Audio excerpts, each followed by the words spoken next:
Hello ma'am. Please आप जो पत्र लेखा जो आपकी डॉक्यूमेंट है उनके बारे में ब्रीफ में थोड़ा बताएगी। Patalekha, my short film is tribute to Bhupenda, Bharat Ratna Bhupenda, and उनके एक सॉन्ग पत्रलेखा उसको लेकर मैं जो उसका लिरिक्स है उसको मेरी तरीके से मैंने इंटरप्रेट किया है और उसको एक स्क्रीन पे लिखकर मैंने ये फिल्म बनाया अपनी तरीके से अपनी इंटरप्रेशन से। भूपेंद्र ने वो नहीं बोला था। भूपेंद्र का सॉन्ग जो है वो मेल वॉइस में एक मेल की थिंकिंग थे, लेकिन मैं मेल और फीमेल दोनों को से लव स्टोरी उसको लेकर मैं बना रही। ओके, और सर एज अ प्रोड्यूसर आप फिल्म के बारे में कुछ बताएं। So this was a film is made from the gist of a song. Our writer director, she listened the song for too many times. The song was abstract, and for the abstract song, she find out a story. She made a story, and she made a screenplay, and we produced that film. Okay, और ma'am ये जो विचार है ये documentary का वो किस तरह से आया था। डॉक्यूमेंट्री नहीं, short film. Yes, short film. या Yes. Short fiction. Yes. या तो उनका जो आइडिया है वो किस तरह से आया था उनके बारे में थोड़ा। नहीं, इस time we are celebrating the Bhupendra centenary and कुछ my duty to do something for Bhupenda because so I want to make a film for Bhupenda's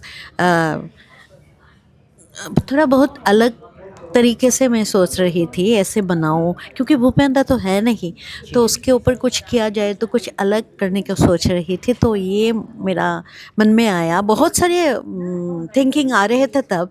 मैं तब सोच रही थी एक डॉक्यूमेंट्री भी बनाऊं उसके ऊपर, लेकिन पहले मैंने ये किया, ये मेरा एक्सपेरिमेंटल ये थे प्रोजेक्ट थे।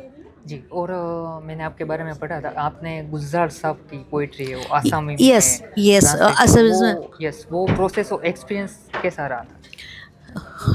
वो फिर मैं एक्सप्लेन नहीं कर पाऊँगी, क्योंकि गुलजार साहब का जो ये है ना कविताएँ हैं वो असमीज़ में मैंने फर्स्ट असमीज़ में मैंने ट्रांसलेट किया। I am the first person in Assamese and this is the history Yes. इन असम। सो मैं तो ऐसे आई एम एन ऑथर, तो धीरे धीरे मैं जो मुझे अच्छे लगते हैं वो काम करना मुझे बहुत पसंद है। तो मैं नई नई सोच आती रहती है हर वक्त। ओके, मतलब इनके बाद आप फिर मिले थे गुलजार साहब से। नहीं, गुलजार साहब का बहुत सारे लेटर्स मेरे पास है, क्योंकि this time is phone is not there, only PNT phone in homes, in Amba homes. तो गुलजार साहब को मैंने पीएनटी फ़ोन में कांटेक्ट किया। उसका जो सेक्रेटरी है उसने पकड़ लिया एंड ऑल, गुलजार साहब को बताया। मैं ट्रांसलेट किया, पहले मैंने ट्रांसलेट किया उसके बुक साइलेंस से, साइलेंस उनकी बुक थे पोएम्स के। तो वो करते हुए मैं उसको एक लेटर लिखा, तो उसके बाद उसने मुझे रिप्लाई किया, फिर मैंने लिखा, उसने रिप्लाई किया, फिर मेरे पब्लिशर ने उनके साथ बात की, फिर उसने बोला आप उसको मेरा बुक का जो कवर होता है वो बना के दे दीजिए।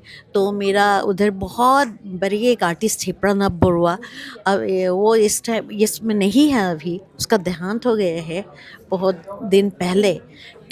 तो वो तो एकदम से डर गए, गुलजार साहब का बुक्स और मैं बनाऊं। वो बहुत बड़े आर्टिस्ट थे लेकिन उसने बनाया और गुलजार साहब ने बहुत पसंद किया। उसके बाद गुलजार साहब ने वो मेरे पब्लिशर को के साथ बातें करके, पब्लिशर ने ऐसे उनके लिए बुक्स भेज दी थी।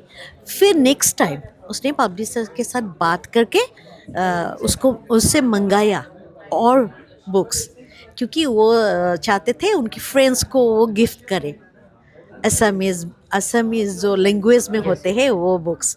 तो ये मेरे लिए बहुत, I always think I am very much blessed. Okay, और एंड में जो इफ़ी का एक्सपीरियंस है वो कैसा रहा। बहुत इस टाइम तो और अच्छे हैं, क्योंकि already I came here for 2 times, but this time is very special for me because come here with my films, Okay. and this is my second film. Okay. Yeah, Thank you, ma'am. thank you.